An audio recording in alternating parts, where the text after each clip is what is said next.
The Arizona sun hung low in the sky, heavy and unrelenting.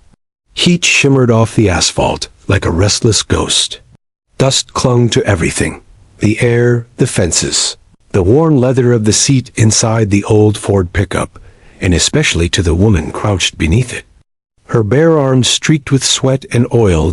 Clara Monroe wiped her brow with the back of her hand and tightened the last bolt beneath the engine. Her hands moved with the certainty of repetition. No wasted motion, no hesitation. This truck wasn't hers. It belonged to a stranger passing through Oak Hollow, a tired man with sad eyes and a radiator that gave up somewhere past Tucson. Clara didn't ask questions. She just fixed things. Machines were simpler than people. Her garage sat at the edge of town, a repurposed metal warehouse with a hand-painted sign that read Monroe Repairs. It didn't look like much, but every wrench, every socket, every stripped-down engine was a piece of her world. A wall separated her work area from the small trailer where she lived. Minimal, functional, quiet. Clara preferred it that way. She hadn't always been a mechanic. The precision in her hands, the quiet readiness in her posture, the way she always kept her back to the wall, they all hinted at something else, something buried deep, something earned in places where sun and silence were replaced by smoke and screaming metal. But no one in Oak Hollow asked. They respected her space. Maybe it was the way she carried herself. Maybe it was the faint scars on her knuckles, or the faded tattoo, partially visible beneath her sleeve when the wind caught her shirt just right. Either way, she stayed alone. And the town let her. It was nearly closing time when she heard the tires crunching the gravel. Not the usual squeal of a farmer's beat-up truck or the rattle of a rusted sedan. These were heavy, deliberate, even. Government grade. She stood and straightened her back, squinting toward the sound. A black SUV rolled into view, spotless, its windows tinted just enough to hide its occupants, but not its intent. Clara wiped her hands on a rag and waited. The SUV door opened with a soft click, and a man stepped out, tall, sharp, and out of place among the dust and diesel. His uniform was neatly pressed. 4 silver stars gleamed on his chest. His face was hard, weathered, but alert. He walked toward her slowly, his eyes locked not on her face, but on her right arm. More specifically, the tattoo now half visible beneath the cut-off sleeve of her shirt. She didn't like the way he stared at it, or how still he had gone. Then, without a word, he snapped to attention. And saluted. Clara's breath hitched. She didn't move, didn't blink. It wasn't the first time someone had recognized the mark, but it was the first time someone of his rank had saluted it. And it meant one of two things. Either he knew what it meant, or he was what it meant. She lowered her gaze to the symbol etched into her skin. A falcon, wings outstretched, clutching a sword wrapped in flames. Faded but unmistakable. It had been burned into her during a time when she belonged to something secret, something savage, something never meant to be remembered. She stepped back, rag clenched in her hand. "You've got the wrong person," she said flatly, her voice low and even. The general didn't lower his hand. "Sergeant Clara Monroe," he said. "Echo Phoenix, Afghanistan. Operation Black Vulture. You led the extraction at Chack Valley. That's not something a man forgets." She shook her head. "I was never there. You should leave." But his eyes stayed steady. "I know who you are. I've waited years to meet you. I didn't expect it to be outside a dusty garage." "Neither did I." Finally, he lowered his salute. "You saved my son," he said quietly, 7 years ago. "You pulled him from the wreckage of an ambush and carried him 6 miles through enemy terrain. You weren't even supposed to be there." Clara's jaw tightened.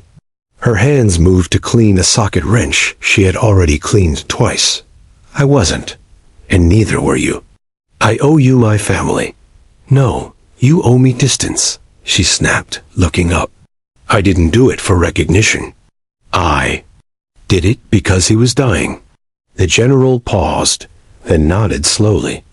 You left without a trace. You disappeared. The army classified you as unstable. Said you'd cracked under pressure. But I read the full report. I know what really happened. They buried your unit because it embarrassed too many people. Echo Phoenix wasn't supposed to exist. Clara turned her back to him and walked toward the garage. I didn't break, she muttered. They did. He followed, stopping at the entrance. I'm not here to drag you back, or to recruit you. I'm here because in 2 weeks, we're unveiling a memorial for covert units. I want you there. I want your story told. I want justice. For your team, she scoffed. Justice? He nodded. One of your own, Lieutenant Marissa Hall. Her family never got answers. They've lived thinking she died in a classified accident.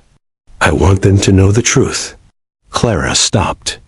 Mid-step, her breath caught in her throat. Marissa's name hadn't been spoken out loud in years. She closed her eyes, and in that instant, the garage fell away. The dessert disappeared.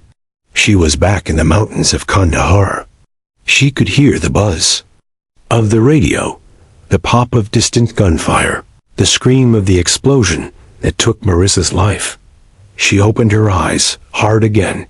I'm not who I used to be, she said. That person died over there. No, the general replied. That person survived, and she still has something left to do. The silence between them deepened. It wasn't angry. It wasn't fearful. It was reverent, like two people standing over the grave of a friend. Finally, she asked, Why now? Because people are starting to listen, he said. Because truth matters more than clearance. And because someone needs to stand up and say, she didn't just survive, she fought. She sacrificed. She mattered. Clara looked down at her tattoo again. Her hand hovered over it, uncertain dot she had spent years hiding from this moment. But here it was, parked in her driveway, demanding she remember the woman she once was. And all she left behind. You'll have to give me time, she said finally. You've earned that, he said, turning back to his SUV. He paused once more before getting in. One more thing. She looked up. When I saluted you, I didn't do it for who you were. I did it for who you still are. The SUV pulled away in silence, swallowed by the heat shimmer. Clara stood there for a long time, her fingers resting gently over the faded ink. The garage was quiet again. The wind picked up, carrying the faint sound of a national anthem playing on a distant radio. She turned back to her tools. But something had shifted. For the first time in years, Clara Monroe wasn't running from the past. She was walking toward it. The air inside the trailer felt heavier than usual. Clara sat at her tiny kitchen table, staring at the manila envelope the general had left behind. It lay unopened, casting a shadow longer than its size should allow. Her hands, usually steady, trembled just slightly as she reached for a mug of black coffee that had long since gone cold. She didn't want to open it. Not yet. Not when the past was already breathing so close to her neck. Clara had spent the night walking the perimeter of her garage, unable to sleep. She kept expecting headlights to appear, government suits to step out, men with clipped voices ordering her to stand down, to stay silent. But no one came. Only the wind and memories.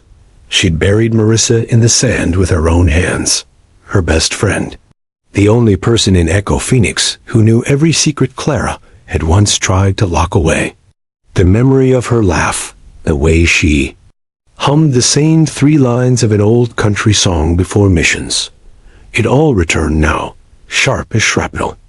Clara remembered dragging what was left of her out of that blown-out cave, calling for extraction that never came, holding off enemy fighters through the night while cradling Marissa's body. The next day, she handed over everything: radio, logs, location coordinates, a full report.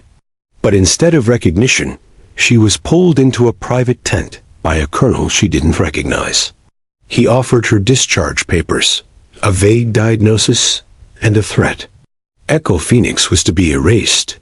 "You either disappear quietly," he had said, "or we make sure you never existed." Clara chose silence.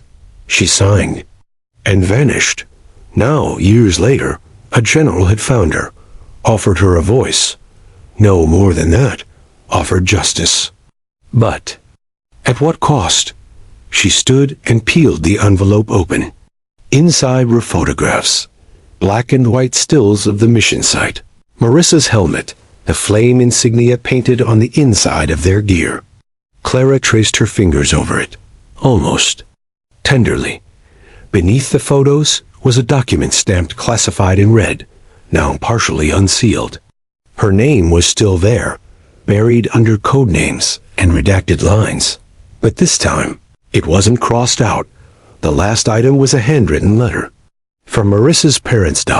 It was simple, honest, full of grief. "We never knew what happened. They told us it was quick, that she didn't suffer. But a part of us always felt something wasn't right. If you are reading this, please tell us who she was.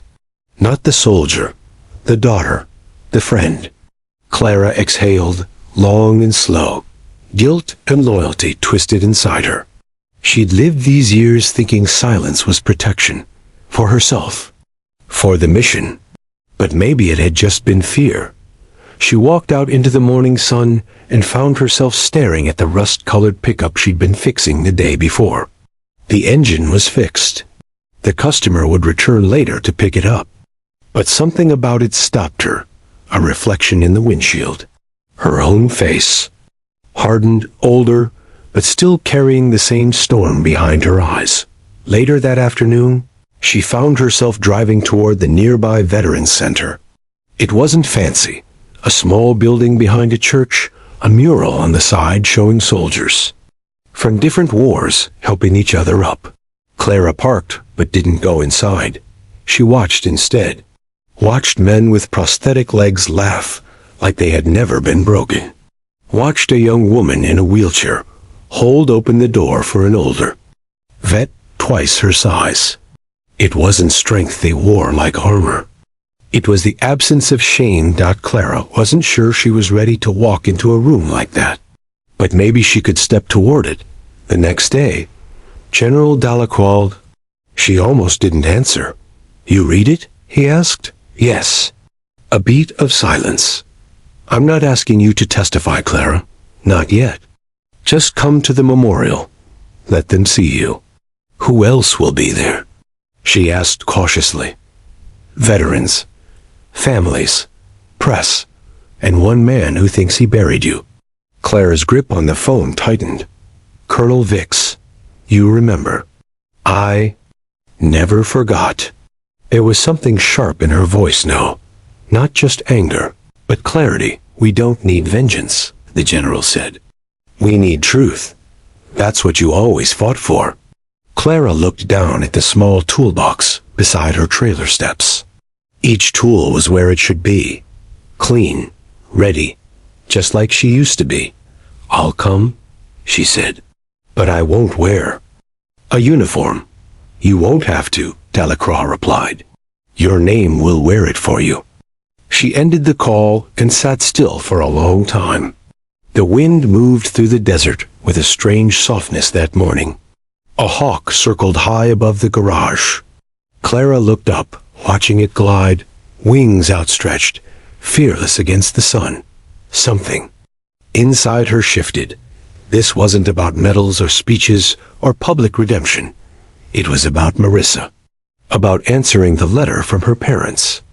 About telling the truth, not for glory, but for peace. She would go. Not because she needed to be seen, but because Marissa never got the chance to be heard. Asterisk. Fort Carson was colder than Clara expected. The sky above the military base was a hard, brilliant blue, the kind that made you squint even in the shade. She hadn't worn her uniform, but she stood straight, boots polished, her jacket clean. A simple black armband circled her left sleeve. She didn't want to be recognized by the brass. She came for one reason only, to reclaim her truth. Rows of folding chairs stretched across the courtyard, flanked by towering American flags that snapped in the wind. Veterans, civilians, officers, all gathered to witness the unveiling of a memorial dedicated to those who served in silence. Clara moved carefully through the crowd, avoiding prolonged eye contact, feeling eyes linger on her anyway. She didn't recognize most of the faces, but some recognized her. General Delacroix stood at the podium, his voice steady and clear as he recounted tales of bravery from covert missions few had ever heard of. He didn't use names, just initials, code words, moments. His words painted pictures of soldiers who operated beyond the headlines, in the shadows, for no glory and often no gratitude. And then he paused. There is one person here today, he said, looking out over the crowd, whose story nearly disappeared. Someone who risked everything to save others, and paid a silent price for it. Clara stiffened. She didn't ask to speak today, but I asked her to stand. Murmurs rippled through the crowd. Delacroix nodded in her direction. Clara didn't move at first. Then, slowly, she stood. The shift was electric. Heads turned. Cameras clicked. Her presence, silent and composed, carried more weight than any speech. She didn't wave. She didn't smile. But she met their eyes, one by one. She saw curiosity, admiration, and in some, shame. In the back row, a man adjusted his tie with nervous hands. Colonel Vicks, older now, but unmistakable. His mouth was a thin line, his jaw tense. For a moment, their eyes locked. He flinched first. Clara sat down without a word. Later, as the ceremony ended and people filtered toward the granite wall, Clara stood before it quietly. Names were not carved into this memorial, only symbols. One caught her eye, a phoenix, wings curled in flight, flames at its heels. Beneath it, a single inscription, for those who fought in silence and still burn. She touched it with her fingertips. Cold, solid, real. Behind her, Delacroix approached with measured steps. You made an impact. I didn't speak, Clara said. You didn't have to. He handed her a small envelope. Inside, an official document bearing a new classification. Echo Phoenix, declassified and recognized for distinguished service. Her name appeared in bold at the bottom. Next to it, a gold insignia pin, one that no one had ever been awarded before. They want you to have this. I didn't come for medals, I know, but others will. Others like you. They'll need a face to remind them they're not alone. Clara considered it. She pocketed the pin without comment. From across the courtyard, a young woman in uniform approached. Barely out of her teens, hair in a tight bun, her stride stiff with nerves. Ma'am, she said, eyes wide. You're Monroe, right? Sergeant Monroe? Clara nodded. I just wanted to say, I read everything they finally released. What your unit did, how you operated. It made me want to serve. I never knew women were part of something like that. We weren't supposed to be, Clara said softly. I'm shipping out in 3 weeks, the young woman continued. First tour. My dad was Army. He didn't think I could handle it. But now, he tells everyone about you. Clara smiled faintly. Then don't let him down. The girl grinned, then snapped a sharp salute before jogging back toward the crowd. Delacroix watched her go. You may not want to be a symbol, but symbols don't get to choose. Clara said nothing, but something flickered in her eyes. Not pride, exactly. Something older, Steadier dot as they turned to leave. Delacroix paused. There's one more thing. She followed his gaze. Across the plaza, reporters had begun to set up cameras. Next to them stood a federal representative and two defense officials, stone-faced and visibly uncomfortable. They want to talk about what happened, about the cover-up. Clara's jaw tensed. They want damage control? They need the truth, and they need it from you. I'm not their pawn. No, but you are the one person they can't control anymore. She looked back at the wall, at the flames. Marissa's face came back to her, not in death, but in that last night before the mission, smiling over coffee, leaning back in a camp chair, pointing up at stars Clara couldn't even see. We do this, Marissa had whispered, so one day someone else won't have to. Clara nodded slowly, as if replying years later. I'll do it, she said. On my terms. Delacroix didn't press further. That's all I ever wanted. As the crowd dispersed, Clara stood alone for a moment longer, hand resting on the wall. She wasn't sure what came next. But for the first time in years, she wasn't looking over her shoulder. She was walking forward. The hearing room was colder than Clara expected, its walls a sterile gray, the ceiling lights too bright. Rows of polished oak desks lined the chamber, flanked by nameplates and microphones.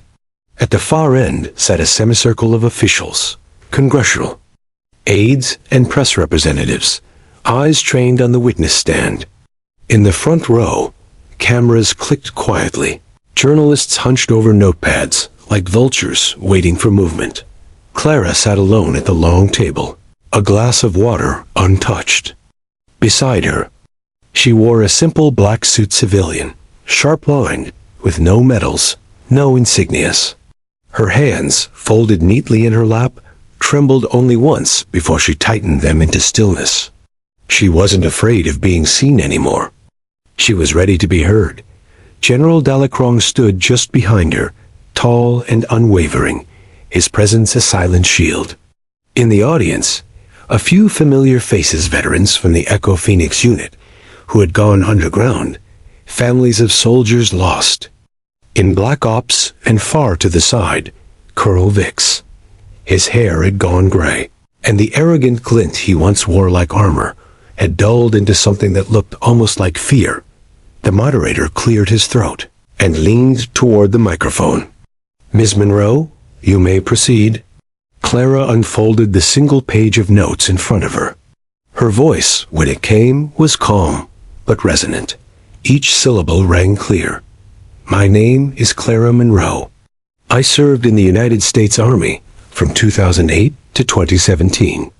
I was part of a classified recon and recovery unit known internally as Echo Phoenix, a team trained for extraction, sabotage, and covert rescue operations behind enemy lines. She paused. The silence was heavy, but no one interrupted. In July of 2017, during an operation in the Chac Valley, our unit was compromised. We lost 3 soldiers, including my commanding officer, Lieutenant Marissa Hall. The mission parameters had been altered without our knowledge. A last-minute intelligence reroute placed us in direct conflict with hostile forces, without support, without backup. She glanced down briefly, remembering. I radioed for evac. It never came. Instead, I was pulled from the field the following morning by Allied militia, barely alive, and flown to base under emergency orders. That's when the narrative changed. Instead of debriefing, I was isolated, questioned, accused of psychological breakdown. A week later, I was discharged with no formal explanation and told never to speak of the mission again. Gasps rippled quietly from the crowd. Some leaned forward. A woman in the second row pressed a tissue to her eyes. Clara looked up, locking eyes with the officials. I didn't crack. I was silenced. They buried the truth because it was inconvenient, because it made the wrong people look vulnerable. And in doing so, they dishonored every soldier who gave their life in that operation. Someone scribbled notes furiously behind a laptop. Cameras zoomed in, and they didn't stop there. Clara continued. Colonel Jonathan Vicks, then stationed at Kandahar HQ, filed a falsified report stating I disobeyed orders and endangered my unit. That document not only destroyed my career, it stained the legacy of Echo Phoenix. All heads turned toward Vicks. He shifted in his seat, but said nothing. Sweat glistened at his temple. I've carried this for years. I buried it under engine grease and silence. I told myself it didn't matter anymore, that the war was over. But silence doesn't heal. It only deepens the wound. Her fingers tightened on the edges of the paper. I'm not here for revenge. I'm here because truth matters. Because LT, Hale's parents deserve to know what really happened to their daughter. Because the women who served with me deserve their stories back. Because every soldier who puts on the uniform, man or woman, deserves not just support in war, but honesty in peace. A pause, long enough to draw breath. Long enough to feel the shift in the room's atmosphere. Echo. Phoenix existed. We were real. We were effective. We were proud. And we were erased. I refused to let that be the final word. The moderator cleared his throat again. Ms. Monroe, are you requesting the Department of Defense reopen the investigation into Operation Black Vulture? I'm demanding it, Clara said, and this time there was no tremble in her voice. The room erupted, not in applause, but in motion. Officials whispered to aides. Reporters stood. A flashbulb popped. Clara gathered her papers with calm precision, stood, and walked past the panel without waiting for permission to leave. Delacroix followed her out. In the hallway. Shielded from the noise, he touched her shoulder. You just changed everything. I didn't come to change the world, she said. I came to tell the truth. And sometimes, that's the same thing. Outside the Capitol building, the sun had broken through the overcast sky. Clara paused at the steps, looking out over the National Mall. There were no crowds, no cheering. But for the first time in years, the air felt clean, unburdened. A young woman waited at the bottom of the steps. The same recruit from Fort Carson. She stood with a small folded flag in her hands and a letter pressed to her chest. I didn't know where else to bring this, she said, handing it to Clara. It was written by Marissa Hall, dated the day before her final mission. Clara's throat tightened. She took the envelope with reverence, as if accepting part of her own heart back. She believed in what you are doing, the girl added. She believed in you. Clara opened the envelope. Inside was a single line written in Marissa's tight script. If we're ghosts now, let's haunt them with truth. Clara smiled, a rare and quiet thing. She looked at the flag, at the letter, at the empty steps behind her, and then she walked forward, no longer hidden, no longer silent. Just a woman who had fought for something no one believed in, and finally was being believed.